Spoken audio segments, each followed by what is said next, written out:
Okay, welcome to another episode of Conversations with Otitoju, the podcast designed to inspiring leaders and entrepreneurs to unleash their inner rock stars. So get ready for some laughs, insights, and maybe a few quirky stories as we dive into the world of leadership and innovation. Today, our guest is Collin Pullar, who has been the president of Saskatchewan Construction Association since 2004. Is it 2014? Yes, Yeah. 2014. Yeah. So, and you were also the former chair of the Chamber of Commerce. You're the co-founder of a podcast series that's both on TV and on other podcast platforms. And you also do some consulting as well, right? Like leadership and business consulting. Sure do. That's right. And then you're also an actor. We were just talking about that, right? Because when we were looking into you, we found a photo of you in a bow tie, almost like a stripper scene in Corner Gas. Yes, Yeah. I reluctantly admit to it, and just saying earlier, it's about 20 years ago that Wow. actually was first shot, but I have not lived it down. It keeps coming up. As you were saying earlier, my wife says it's probably going to be on my gravestone. Oh, absolutely. You know, that photo. Yes. Yeah. Like, how did you land that iconic role? It was. I was a little bit in that space in terms of doing voiceover work, and I was all doing a lot of that really just for some extra money. So I was kind of an extra here. I'd be an uncle on a set. So I was doing kid shows, and suddenly it was a call for this new show that was a comedy being shot in Saskatchewan, and they had just shot their first season, and I hadn't heard about it. I never heard about this show, so I went in with a little bit of fear and trepidation because I didn't know what I was walking in for. Yeah. And then they told me, "Hey, we need you to be the exotic dancer for an episode." But anyways, it worked out to be fun to do, and it was a very quirky kind of scenario that ended up in their second season. I understand it was one of their most popular of the reruns. Of course. Then. So it dancer, was a muscular dancer. Yeah. Yeah, no, that's awesome. So, let's dive into this. Over the years, you've had an awesome career that's made a lot of people, cheer for you and maybe a little jealous of you as well. Can you take us through kind of like the journey that you went through and how you became the president of the Saskatchewan Construction Association and all the achievements that you've had? How did you get here? Well, thanks. Well, and thanks for having me. I really appreciate it because normally I'm the one asking questions. Correct. So right. and I'm on the hot seat, and I gotta, you flipped it on me. But I when you talk about the journey, where did this leadership journey start? I can really only kind of pick it up from a spot because probably if I look back over the course of my life, there's little moments that had an opportunity to lead, and like many of us do, and choices were made whether I do this or do that, but I think the most, a conscious moment was shortly after I'd been in the role. I'd been in a job for a period of time and kind of struggling with what I wanted to do. I knew I wanted to do something in leadership, but I was having a hard time getting there. And I was encouraged by a person who had been my boss for a period of time, and then I was kind of working in a different role. And they called me one day and they said, I was thinking about you, and we've had lots of conversations, and they encouraged me to about a course and going back to school a little bit, and I thought, gosh, not very often does an old boss call you to encourage you to take a look at a couple of courses, found something that they think I might be good at, and that was really important, like that, and so I started to pursue that in terms of kind of a learning journey from the academic side of leadership. But where it really started to come alive was I had an interview for a job I didn't get. Okay. And I really had my heart set on this. Like it was kind of the first time it was a really senior leadership role. And it was like, oh, wow, I'll be a CEO. And they had, I think there were 60 some applicants, and it was a national call. Wow. It came down to the last couple people. And I was kind of I wasn't the typical profile walking into the room. I'm a little bit younger,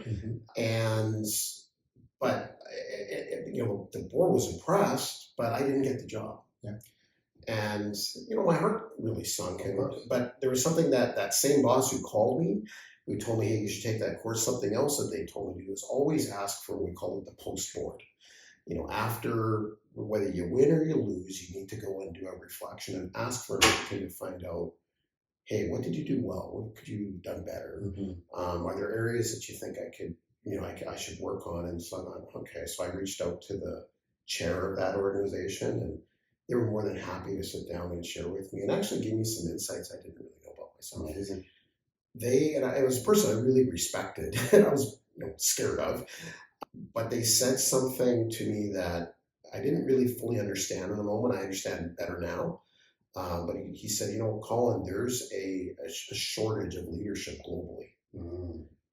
And at the time, I thought he meant, there's lots of jobs that they can't fill. And so therefore, there'll be lots of jobs for me to do something like that.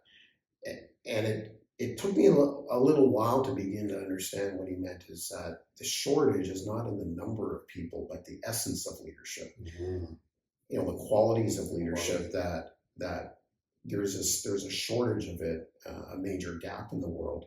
And that was, it took me a while to kind of really understand what he was telling me in that moment.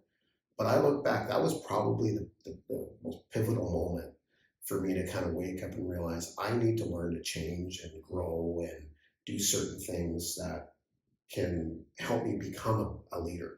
So that was, that was a pretty important, I got to think what year that was. Probably 2007, 2008, somewhere in that window. Wow. So you got all that insight from not getting the work, the job that you really wanted. Yeah, I got it from failure. Yeah, you got it from failure. So, a lot of people often say that, when you fail, it's an opportunity to learn, right? Yeah. And that's a great example of an opportunity to learn out of failure, because a lot of people will have given up or not even bother to make that phone call to say, hey, what can I work on? That's right. Right. You probably do a lot of interviews right now, right? Like, how many people ever call you after you don't offer them the position to say, hey, how did I do? What could I work on? Yeah. Unfortunately, it's actually rare. As much as I encourage people to do it, it's rare. When people have called back and said, hey, I realize I didn't get this job. I've got another opportunity I'm looking at. Can you give me some insights? When it has happened, I put a ton of energy into helping them. Like I want them to succeed. And I found when I asked for feedback, I didn't want them to explain why didn't I get this job. I didn't come angry. I came open with an empty notebook and a pen. And when I did it, virtually everybody I asked was willing to give me some feedback. And those that have, I can point to very specific situations where that happened. And it got them better prepared for the next opportunity. And in some cases, like, gosh, they wanted a management role. They didn't really fit, in terms of the timing and the skill set we needed. And gave them some tips in terms of their preparation. And when they went out, they knocked out of the park on the next one, and let me know and said, hey, I got the job. And they were really excited about it. And, for me, it was I felt really satisfied going, okay, I did what I was supposed to do. Yeah. And, but it doesn't happen very often, Tim. And I think there's a message in that is that, by the way, ask for it. I mean, the worst thing that they're going to tell you is, well, no, I'm closed-minded. I'm not going to share anything with you. Well, if that's the worst you're going to get out of it, and the best is you're going to get some things that, may be helpful. And I found that every time. It's allowed me to kind of get better and better. And by the way, I've had a lot of failure, so I've had a lot of opportunity to learn this stuff. Yeah. And often even my office or with others, I'll say, it's like often the best opportunities to do something different is when the trains have crashed. Like you've got everybody's attention, failures happen, it's happened massively. And people are most open to, okay, now I'm ready to hear whatever you've got to say. Yeah, that's true. Because if you're succeeding, you don't always think to look for the opportunity to grow, right? Like in my line of work, I always talk to people about working in your business and working on your business, right? A lot of successful people continue to work in their business instead of working on their business, so that when things start to slow down, they're like, oh crap, what am I supposed to do here, right? Right. And it sounds like the same thing is you pretty much saying the same thing when it comes to leadership, right? And when it comes to those roles, it's the learning moment is really in the moments of failure. Yeah. Right. And people really need to embrace that, to know that, hey, failure is not the end. You can learn from it and you can grow from it. One thing that you said, that somebody told you that there's a shortage of leadership, right? Do you still find that that shortage is there? Because, I mean, the news that we hear nowadays, it's like this CEO has done this thing wrong. That CEO has been arrested after, you know what I mean? Like there's been so many things in the news lately. Yeah. Like, what are you seeing with the new era of leadership, if I can put it that way? Yeah, you're 100% right in that. If I could refer to a short article called "Why Leaders Lose Their Way." It was written. It showed up in the Harvard Business Review. I can't remember, it was 2004, 2007, something like that. And I've shared that article probably hundreds of times with people. And a lot of us weren't really taught how to lead with ethics and dignity and respect for others. We were told that success was everything, and we didn't really define what proper success was. And so as people have the opportunities to kind of get bigger in their business and more senior roles in organizations, they don't realize how vulnerable they are when somebody everyone's telling them they're great. They no longer tell them, hey, there's areas for you to work on. And you yourself don't take the effort to find what are the areas I need to work on. And they lose their North Star, and they don't have somebody telling them anything different. And sometimes you start to behave without repercussions directly until it's too late. And that article, it's only a couple pages long, but it was when I started with the Construction Safety Association. It was I shared that with my executive assistant, on our first day, and I said, I know you think your job is to have my back. Here's how I need you to have my back. And we created an accountability setup right in that moment, which was, bluntly, people in roles often get themselves caught for one of two reasons: something to do with money, or something to do with inappropriate sexual behavior, whether it be dirty jokes or inappropriate kind of touching or harassment or something like that. And so a lot of us don't build structures around us to help us. And like in that moment, I was more scared, and people said, well, that was brilliant. I'm like, okay, maybe it was later, but it was like, okay, well, here's the deal. And I said, here's my wife's phone number. Here's the chair's phone number. I'm going to pull them into this conversation, and we're going to set up a structure. Right. This is like on the first day. Wow. And then we never have to worry about this again. Right. And so it was, I get one warning from you. If you see me dealing with expenses in a way that you're kind of going, I don't know about this, you ask me once, or you try to correct me once, and after that, you don't need to talk to me again. You go straight to the chair. If it's on the other one, you go straight to my wife. And because I'm nervous about both of those situations. And I said, by the way, I'm more scared of my wife than I am about the chair. I have a lot of letters behind my name. I could find another job quicker. But you understand what I mean. Yeah, right? And because people start these roles, they genuinely don't want to mess up. For sure. Right? Like you don't go in these roles thinking, hey, this is what I'm going to do once I'm here. But over time, situations happen. And, whether it be pressures or opportunities or other things that can cause your behaviors to change because you don't have a North Star anymore, because you get a little bit lost for a moment. And then those things have lasting repercussions on your family, on your business, your reputation. And often they're very small things. Like they don't start off as big things. They start off as very, very small. So it could have been rectified at a very early stage. Yes. If someone was just honest with you or calling you out on it, kind of thing, right? Yeah. And not in a way that necessarily to embarrass, but to help you correct course. Yeah. So this is probably the most powerful thing you could do with me, and that was the conversation. And the funny thing was they had recently moved here from another province, and their family was nervous about their daughter moving away. And the next morning, after we had this conversation, came back in the office and said, "Hey, I had to talk with my dad last night." And I got like, "Oh no!" And what happened? And he said, "Don't you ever leave." Wow. Right? And so it was confirmation to them that we're trying to start things on the right path. They weren't questioning, who's my daughter working for. That makes sense. And at the same time, I felt the weight of responsibility on me. It was like, okay, well, I can't let this father down or this family down. Like, they're trusting me with, like every other employee that's working, their families are entrusting that I'm not going to intentionally do something that's going to cause them harm. Wow, that's amazing. So, I mean, that kind of shows a little bit of your leadership style there, and possibly why your organization won. I believe it's something to do with an award for ethical leadership. When was that? And I didn't even know that award existed. Yeah, no thanks. I can't remember the exact year.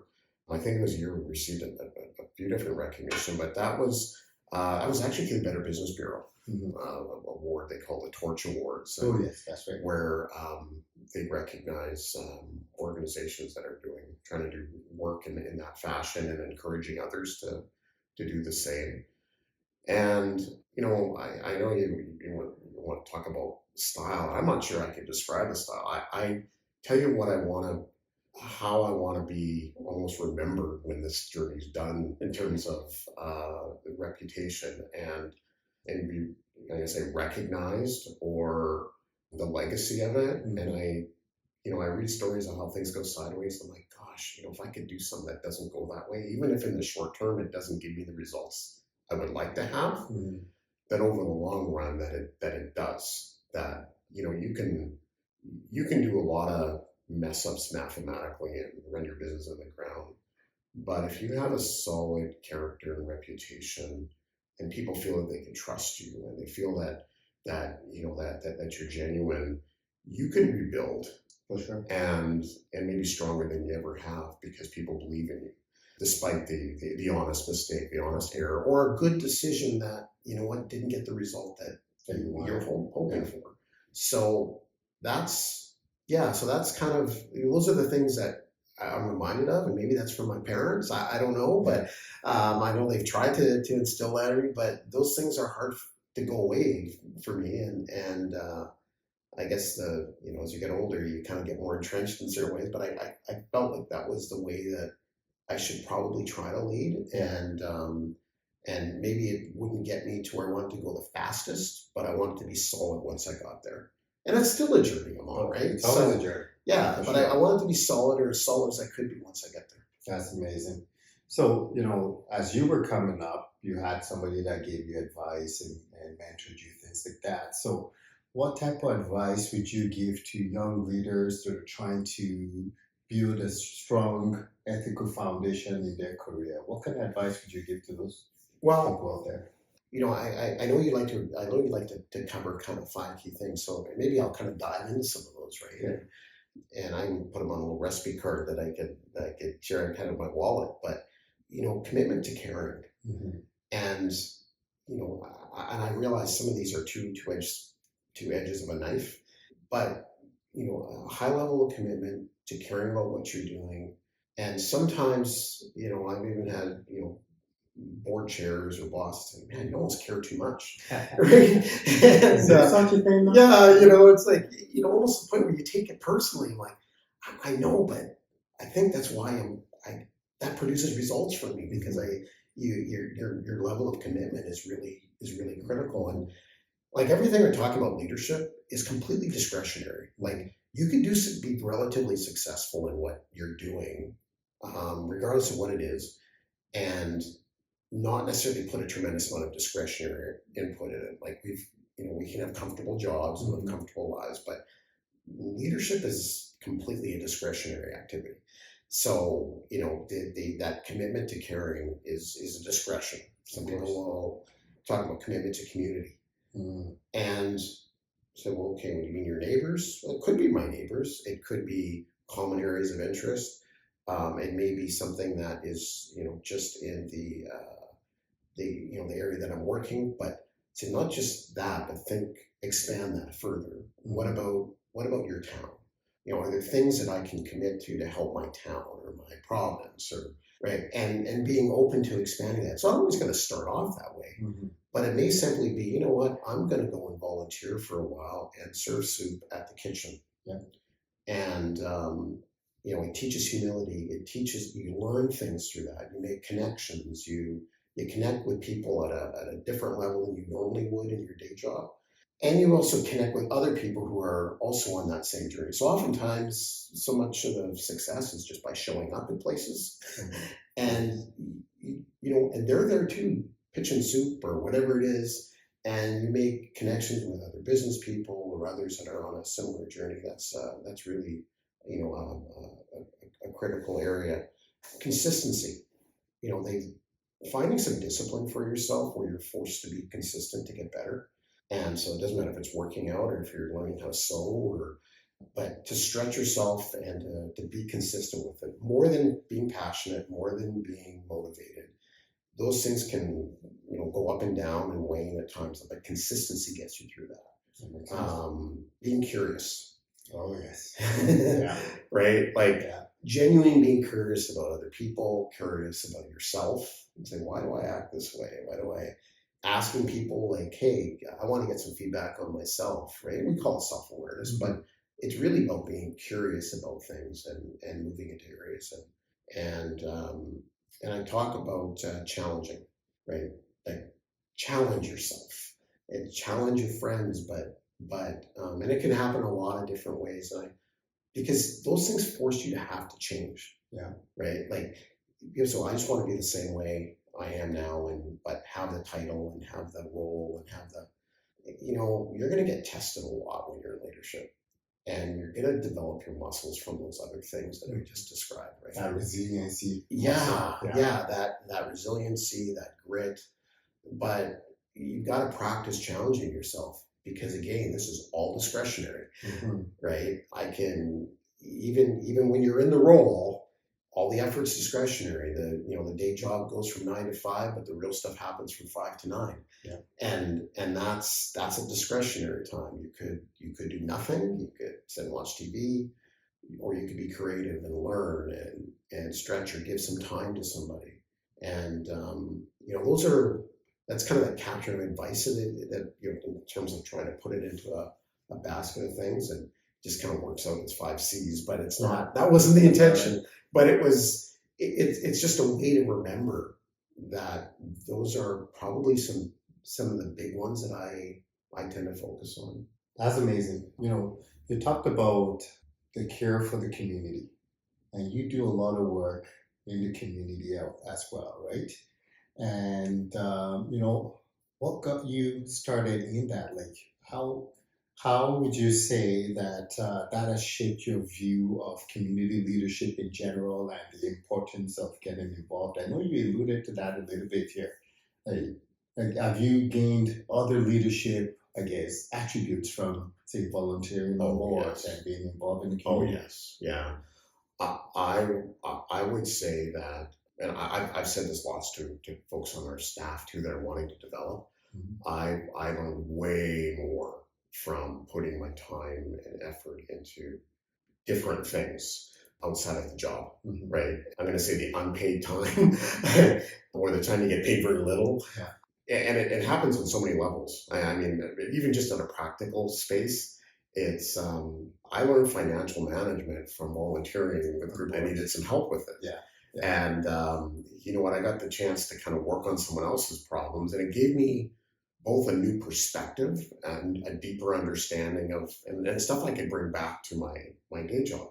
And I said, listen, if you're going to go mess up, do it as a volunteer, right? Just on a practical level, it's hard to get fired, as a volunteer. Now it does happen, right? But it's hard to get fired when you're volunteering. You got to be really bad to get volunteer, to get fired as a volunteer. But you have skills, you care, you have attributes that other people need, Mhm. and you share them, and you get so much more back than what you really would have expected. You do it long enough, and it's like, oh my gosh, I found the relationships that I made through those, and people who go, they do it. Mhm. They find new relationships. I've got one employee who took some time, and they live outside of the city here, and they wanted to do something with Habitat for Humanity. They didn't have a Habitat for Humanity locally, Yeah. and so a group of them got together and said, well, let's organize and see if we can. And next thing you know, they developed communication skills because they had to talk to media. They got some financial skills because they had to fundraise. Wow. And I would clip out or take photos of the articles that I was finding in their newspaper, and I would send back them this encouragement. I'm like, you've got more media relations training just from the experience than most people would have in their corporate world, even if they sat down with a professional media consultant, because you actually had to practice it. And so it's a wonderful way to develop practical skills in terms of what you can get, but also the fact that, at the end of the day, people's respect for you is so much associated with what they see that you're giving.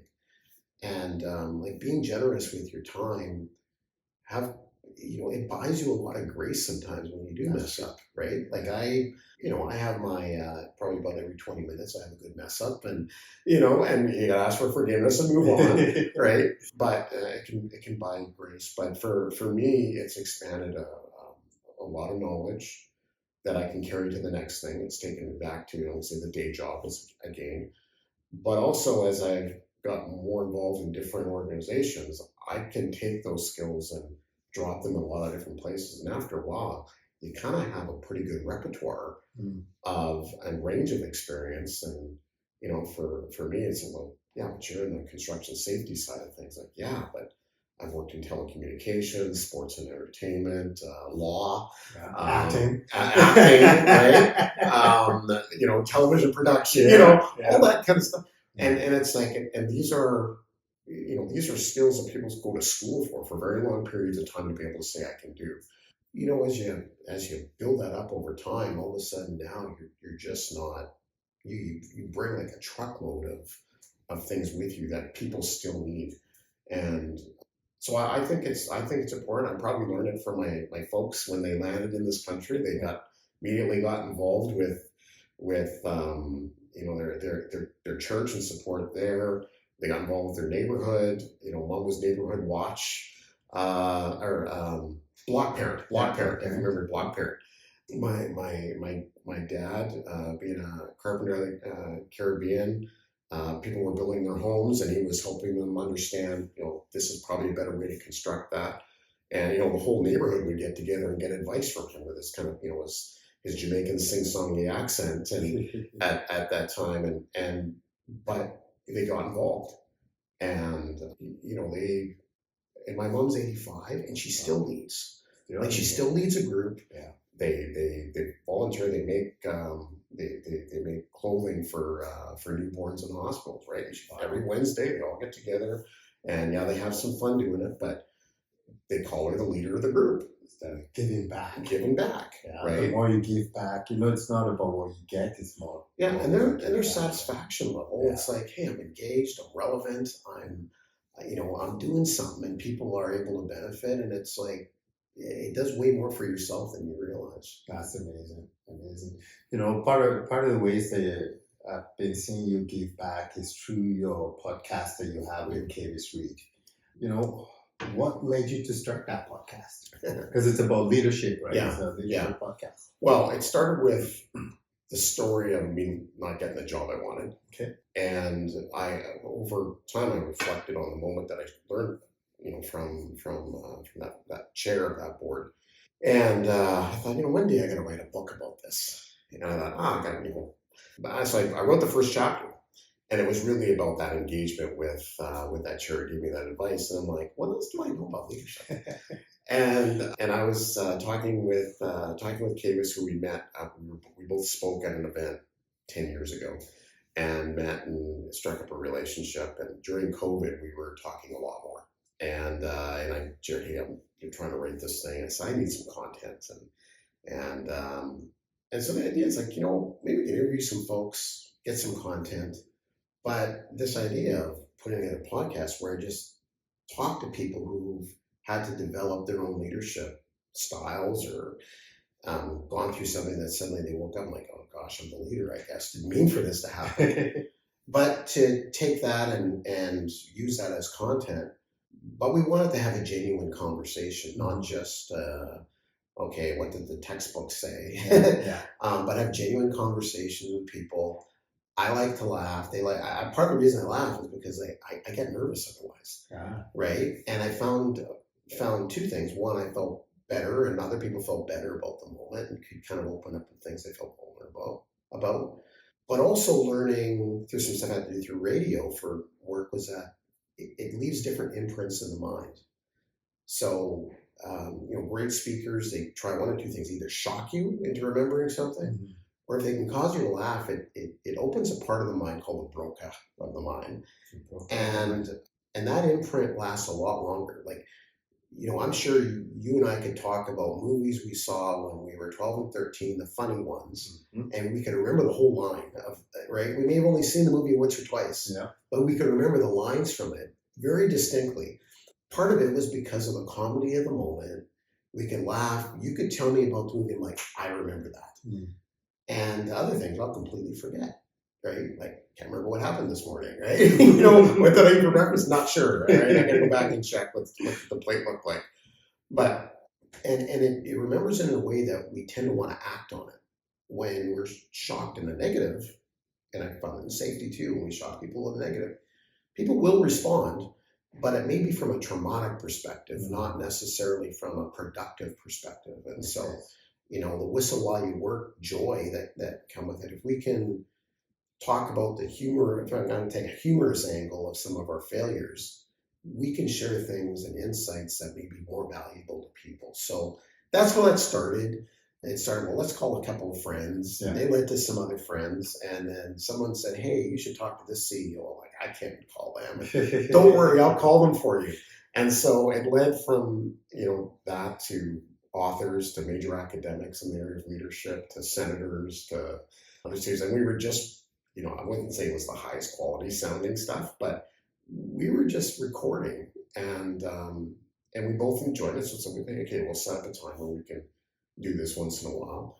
And somebody said, hey, you should turn this into a show.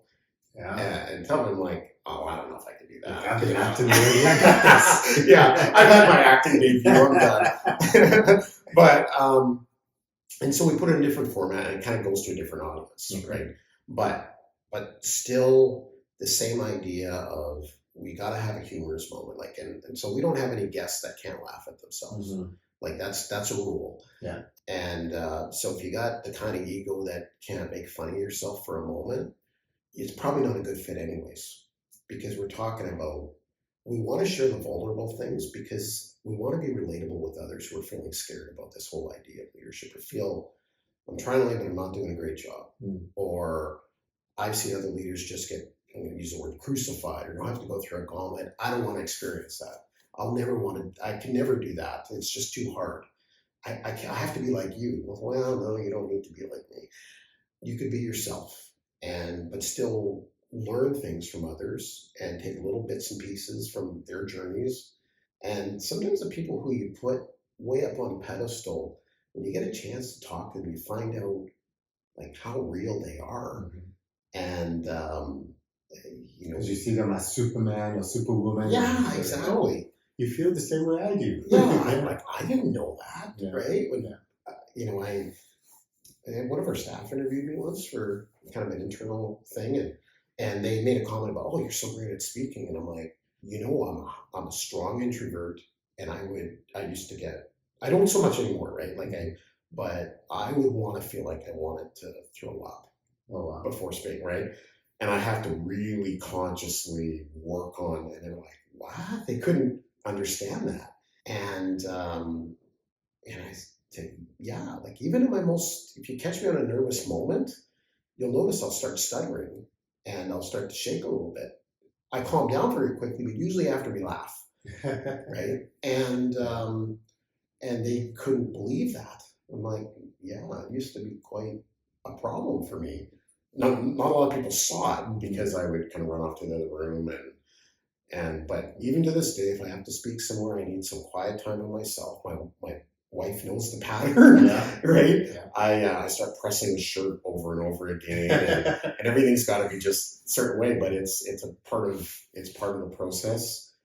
And they just go, I can't believe it because you seem so relaxed. Well, I'm okay now. And but it was important for me to share it because while it might seem like I'm being vulnerable, maybe it'll help somebody get over that. Yeah. Right. And because they understand now that it's a normal thing. Yeah. It's a normal thing to be nervous. It's a normal thing to say, well, I stuttered. All that's okay. Yeah. We don't have to be Barack Obama on our first date. When I'm nervous and I have to speak in front of people, it's not the stuttering. My accent gets stronger. Yeah. My accent just gets stronger. I don't know why. It's just what happened. Yeah, accent gets stronger. But I do want to ask you this. So your guests on Bald Leadership, do they all have to be bald? No. We have asked people. Usually, as soon as they hear the name, it's like they're bald already, and they go, "Okay, I understand what you asked me." And, we've had Evan Bray on. He's like, "Oh, okay, perfect, right." Mm. But we've also had Senator Pamela Wallin on, and she refused to do anything with her hair. Actually, she actually blew up her hair. Right now, I didn't know this before, but she owned a hair salon. Mm. And back in I'm like, oh, her and her sister had bought it, and so she's like, no, I fluffed it up for it because it's like I'm not doing anything you guys do. And so that's no, they don't have to be bald at all. No, okay. It's really bald has two meanings. One is it was the hairstyle, but then really about we take something bald faced. Mm. It's really about not hiding what's maybe really going on inside, and that's really what it means. Mm-hmm. But it just happened to be that I don't have any hair on my head. So for someone that hasn't listened to your podcast yet, which episode would you say is your favorite one and they should start with? Oh man, there are so many, and all of them are humorous. There are two things. One, in every story you hear about loss, and one in particular that really that hit me early on was with Jennifer Martins, who was a very visible media. She was a television mod in the media business, went into the executive role, and she had a loss. Her husband committed suicide. And she was already in a leadership executive role in media, and she had to continue to lead even as she had gone through this particular heavy loss that had been really happening for a lot of years because he struggled with mental health issues. And having to lead through loss, lead her family, lead others, and that was very heavy for me. And it's hard to pick just one. Kerry Joseph was very similar, who played for the Riders here, but and the story is about his father and him wanting to not damage the family's name. Mm-hmm. And his personal ups and downs, which people can listen to the podcast, and some of the personal challenges he had through his life, and remembering his father's name, and how important that relationship was to him, and still is to him, and that one ran on Access, and the most recent one would have been with Jim Hobson, who recorded this a couple of times, but just a few weeks before he passed, he was still willing to give. And he was very, very ill when he recorded with us. And was like, "Are you sure you want to do this?" He says, "Hey, I'm ready to go." Wow. And really was willing to give and share. And all these people every one of them has become a coach for me. Mm. Right? You're talking about mentors. Every one of them, through just sharing with me, is a mentor. I do my homework based on what they've said and gone back and say, what can Collin learn from it? So. Wow. My hope is that others will do something similar, and every one of them brings a different perspective that I think can be really valuable. Amazing. So your podcast right now, we can watch it on Access TV and then any other podcast platform. Yeah, so Access Television right now has got they're still running on that. There's some reruns going. There's a spring series. I think it's 8 in that series, and you can still run them now. Scheduling to do another set, and all of them are available in the audio on Spotify or most podcast platforms, and you just literally search ball leadership. You'll see a couple of smiling bald people, and you'll have and they're all there, and everyone is, you're going to laugh at every one of them. Yeah. So, like I said, if you don't like to laugh, then it's probably not your show. And some of them are just embarrassing stories that we share about on ourselves. That's awesome. Before we wrap this up, I hear there's another movie of Magic Mike coming. Are you gonna be putting your name? I don't think I'll be auditioning for that one. No. I'm done. We'll keep the posters that exist out there, but no. Right. Okay. Well, I want to really thank you for joining us today and really sharing your journey and your insights. I know many people are going to learn a lot from this, and I hope that anybody watching or listening, they really go and listen to Bold Leadership, because you get to talk to a lot of inspiring, amazing people that can inspire others and people can learn from. So thank you so much for joining us today. Thanks, John. I really appreciate the opportunity. Like I said earlier, I'm usually the one getting to ask the questions. It's a little bit different being in the other seat. So thanks. I really appreciate that. Perfect. Thank you. Okay. Thank you, Ben.